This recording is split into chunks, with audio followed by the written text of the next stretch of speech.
네, 안녕하세요. 오늘은 데이터베이스에 대해서 한번 배워보려고 해요. 데이터베이스가 뭐냐? 제가 계속 네이버 기준으로 설명을 드렸으니까 좀 연속성이나 일관성을 위해서 계속 네이버로 한번 얘기를 드려볼게요. 저희가 네이버라는 사이트에 메일함을 열어보기 위해서 접속한다라고 한번 가정을 해보겠습니다. 네이버에는 메일이라는 기능이 있죠. 그리고 또 쇼핑이라는 기능도 있고요. 뉴스, 뭐 여러 가지 기능이 있죠. 맛집 정보도, 블로그도 있고, 뭐 지식인도 있고, 여러 가지 있는데, 오늘은 메일을 기준으로 한번 얘기해 보겠습니다. 제 메일함을 열려면 뭐가 필요할까요? 제 회원 정보, 그러니까 아이디와 패스워드가 있어야 되겠죠.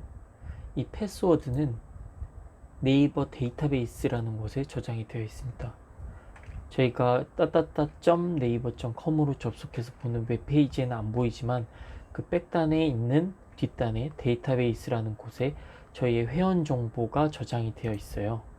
그래서 이 회원 정보에 접근을 하기 위해 제가 제 아이디와 비밀번호를 로그인 창에 입력을 하면 데이터베이스에 접근을 해서 데이터베이스에서 회원 정보가 저장되어 있는 공간에서 그 회원 정보가 있는지를 한번 봐야 되겠죠. 그 회원 정보가 데이터고 그 데이터가 저장되어 있는 곳이 데이터베이스에선 테이블이라고 불립니다. 그래서 이 테이블 안에 제 아이디, 회원 정보가 있는지를 확인을 하고 회원 정보가 있으면 뭘 해야 될까요? 비밀번호가 일치하는지를 봐야 되겠죠. 비밀번호가 일치하는지 또 마찬가지로 비밀번호가 저장되어 있는 테이블로 접근을 해서 확인을 합니다. 그래서 회원 아이디가 있고 그 아이디에 대한 비밀번호가 일치하면은 제 메일함을 열어볼 수 있겠죠.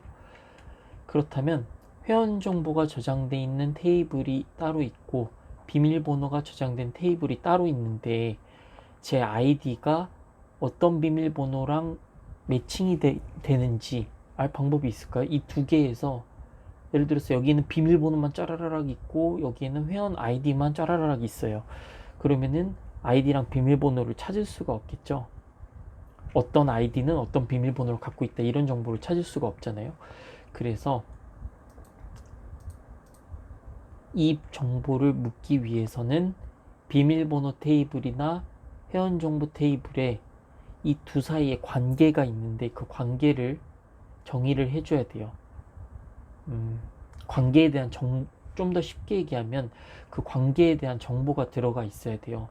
그리고 들어가 있는 이 테이블로 구성되어 있는 데이터베이스를 보고 저희는 RDBMS라고 부릅니다. Relationship Database Management System이라고 해서 관계형 데이터베이스 관리 시스템이라고 불러요. 기본적으로 처음에 공부를 하실 때 RDBMS로 공부하시는 것을 추천을 드려요. 이제 관계형 데이터베이스로 돼 있는 데이터베이스로 공부를 해야지 이해하기도 쉽고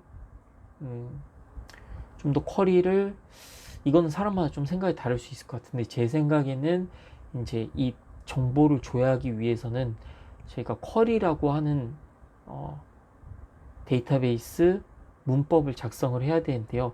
이 쿼리를 작성하면서 쌓이는 이제 데이터에 대한 인사이트나 스킬들이 늘어나는 것들이 분명히 있기 때문에 처음에 여기에 표시되어 있는 포인터로 좀 표시를 RDBMS로 데이터베이스를 공부하시는 것을 추천드립니다.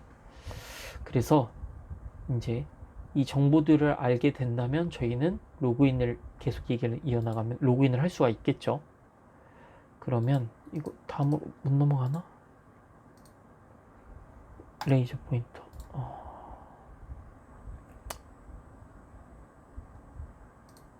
됐다. 네. 그럼 계속 얘기를 이어나가면 이 데이터베이스 안에서 저희가 무엇을 할 수 있을까요? 예를 들어서 제가 회원 탈퇴를 한다라고 하면 삭제를 할 수가 있겠죠. 딜리트라고 부릅니다. 데이터베이스에서 똑같죠. 그리고 방금 전에 한 행위는 로그인이었잖아요.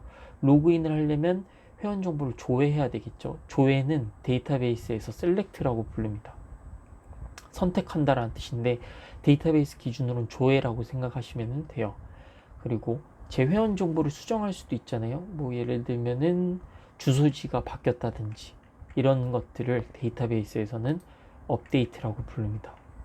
그리고 이제 제가 방금 전에 로그인을 기준으로 설명을 드렸는데 회원이 아니었어서 제가 신규 회원 가입을 한다라고 하면은 인서트라는 작업이 필요합니다. 이제 삽입이라고 부르는데요. 이 인서트라는 작업을 하면은 제가 이제 여기 표시되어 있는 테이블들의 데이터를 삽입할 수가 있게 됩니다.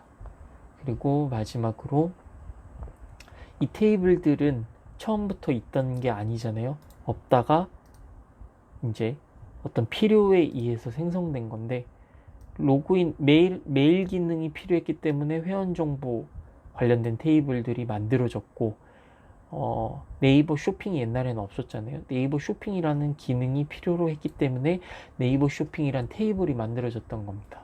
그래서 그런 기능의 추가에 따라서 테이블들이 생성되는 것을 보고 저희는 테이블 생성, create라고 부릅니다.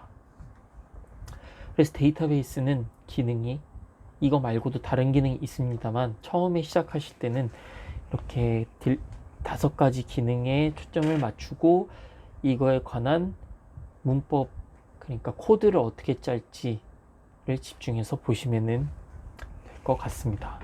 그래서 다음 시간에는 이 데이터베이스를 한번 직접 구축을 해서 삭제, 뭐 조회, 수정, 삽입, 갱신 등, 뭐 생성 등 이런 작업들을 한번 직접 해보겠습니다. 데이터베이스는 종류가 여러 가지가 있는데요. 저는 구글 클라우드 플랫폼에서 제공하는 빅쿼리를 사용해서 다음 시간에 한번 이런 작업들을 수행해 보도록 하겠습니다. 고맙습니다.